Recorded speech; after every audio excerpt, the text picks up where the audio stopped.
Alors, il y a un endroit où ça a fini par s'écrouler, et ça se passe en ce moment. Et je vais vous dire qu'on n'a pas à être glorieux parce qu'on a mis des jours et des jours à se mettre à en parler et à s'en rendre compte. C'est à la Guyane française à laquelle nous adressons un immense salut de solidarité. La Guyane, c'est nos petits chéris, c'est la France en Amérique du Sud, telle que, si j'étais élu, eh bien, nous prendrions notre place, non pas comme le fourgon de l'armée nord-américaine, mais comme un partenaire direct, je dis bien direct, avec les pays de l'Amérique latine, puisque la France est un pays d'Amérique latine. Alors, à la Guyane qui crie parce que tout s'est effondré aujourd'hui, puisqu'on est à Rennes. Mais ça aurait pu être ailleurs. De la part de tous ceux qui s'y trouvent, le signal que nous allons leur donner, c'est que je vais lire la lettre qu'ils ont envoyée au président de la République, pour le cas où vous ne sauriez pas qu'ils l'ont fait, et pour le cas où vous ne sauriez pas que la réponse a été exactement le contraire de ce qu'ils demandent. Monsieur le Président, peut-être le savez-vous déjà par les services préfectoraux et les ministères, ce n'est pas sûr. Par leur mobilisation générale de ces derniers jours, nos concitoyens ont tenu à vous alerter solennellement sur le fait que la Guyane se meurt, gangrénée par une insécurité générale touchant tous ces secteurs d'activité, qu'ils soient économiques, sociaux ou culturels. La Guyane est devenue une terre de violence généralisée.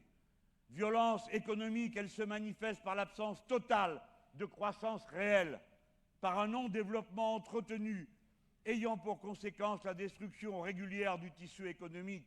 Les entreprises sont en difficulté, le taux de chômage est de 22% en moyenne et même de 40% chez les jeunes. Vous entendez ça, les gens? Il n'y a pas de croissance, il n'y a pas d'activité, alors qu'on est à côté de la plus grande forêt du monde et qu'il y a de plus en plus de gens. Comment on arrive à une absurdité pareille? Je continue. Violence sanitaire. Les établissements de santé, publics et privés confondus, sont dans un état pitoyable. Les hôpitaux ressemblent plus à des mouroirs qu'à des lieux de guérison. Le nombre d'évacuations sanitaires rendues nécessaires vers les Antilles et la métropole atteint des chiffres extravagants. 380 en 2015, 410 en 2016, pour une population totale estimée à 330 000 personnes. Elle se caractérise par le taux d'échec scolaire le plus élevé de France, entraînant par voie de conséquence le taux d'insertion professionnelle le plus bas. 8 élèves sur 25 qui rentrent dans une classe de CP n'auront pas de travail à l'âge adulte. Violence sociale presque banalisée, elle se vit au quotidien par les constats suivants. L'inaccessibilité à l'eau courante ou à l'électricité pour 25% de nos enfants. La jeunesse minée par l'alcool et la drogue sans que personne ne s'en émeuve. La pollution des eaux et de leur faune par les métaux lourds. Le retard numérique, l'insuffisance d'infrastructures, les routes, les ponts, le reste. La difficulté d'accès aux besoins énergétiques élémentaires et l'absence de réseau téléphonique. Toutes situations inacceptables pour une terre qui se veut le phare européen de la haute technologie et du spatial aux énormes moyens. Violence fondamentale, elle se traduit par le pillage systématique de notre sous-sol et de la mer, par la capture du foncier, par une gestion arbitraire, voire discriminatoire des terres, par des organismes publics ou dépendants de l'État. Violence administrative, dépendant de l'État, tel l'ONF qui s'arroge des pouvoirs exorbitants. Violence administrative, engendrée par une réglementation tant nationale qu'européenne, complètement inadaptée à nos réalités. Elle induit une faiblesse financière structurelle dans la majorité des collectivités locales qui devraient normalement et légalement être mises sous tutelle. Ces réglementations sont contre-productives. Elles entravent aussi bien l'action des élus que celle des acteurs économiques. Cette violence concerne également les contraintes réglementaires imposées au monde agricole, aggravant ainsi la dépendance alimentaire de la Guyane. Violence culturelle. Tous ces désordres empêchent une cohésion sociale apaisée dans une société qui n'a pas les moyens d'absorber les flux d'immigrants légaux et illégaux entretenus. Enfin, violence physique. Cette violence aux graves conséquences psychologiques se décline aujourd'hui quotidien par le viol des personnes et des habitations, par le vol sous toutes ses formes, les braquages et les meurtres en croissance exponentielle contre lesquels les forces de l'ordre semblent impuissants. Monsieur le Président, la Guyane va très mal. Le pays se délite, ce que je viens de vous dire. Et l'imminence du chaos n'est plus une hypothèse d'école.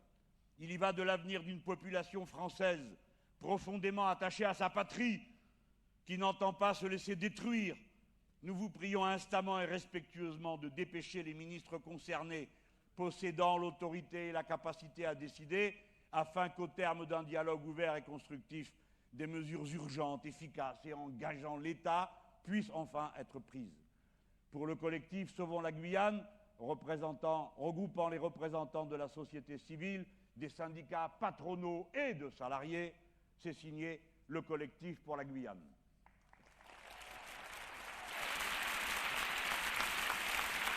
Tout ce que vous avez entendu, ce sont les questions que nous mettons à l'ordre du jour.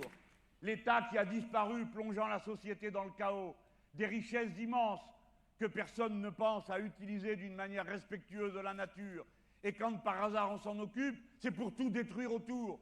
Créer des mines qui saccagent tout, chercher l'or et pourrir les rivières et l'eau des nappes phréatiques. Voilà comment est traitée la malheureuse Guyane, mais comme un symbole exagéré, peut-être comme sous une loupe, de ce que nous vivons ici sur le sol de la métropole, et que peut-être nous ne regardons pas assez souvent bien droit dans les yeux pour nous rendre compte de ce qui se passe, et qu'au fond, d'une manière ou d'une autre, peut-être que nous sommes tous des Guyanais.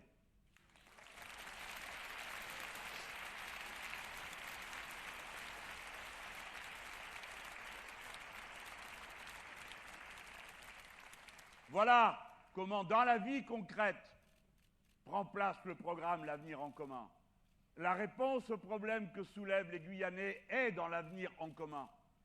La règle verte, nous ne prendrons jamais plus à la nature que ce qu'elle peut reconstituer.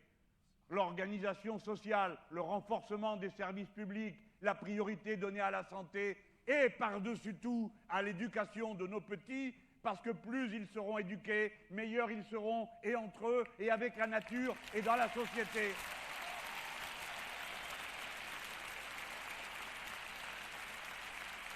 À ceux qui ne cessent de dire que ça coûterait trop cher, nous leur demandons à combien ils évaluent les désastres qu'ils laissent se produire, à combien ils évaluent la catastrophe qui viendrait si, comme le dit le collectif, la Guyane sombrait dans le chaos. Et si la métropole sombrait dans le chaos sanitaire parce qu'on aura trop méprisé les installations de santé. Et si la métropole sombrait dans le chaos ferroviaire parce qu'on n'a pas entretenu les infrastructures, parce qu'on a dirigé tout ça n'importe comment. Et si la métropole venait à sombrer dans la catastrophe du fait de ceux qui continuent à penser, butés, bornés qu'ils sont, que l'énergie nucléaire ne présentera jamais aucun problème, alors que nous savons tous que c'est le contraire.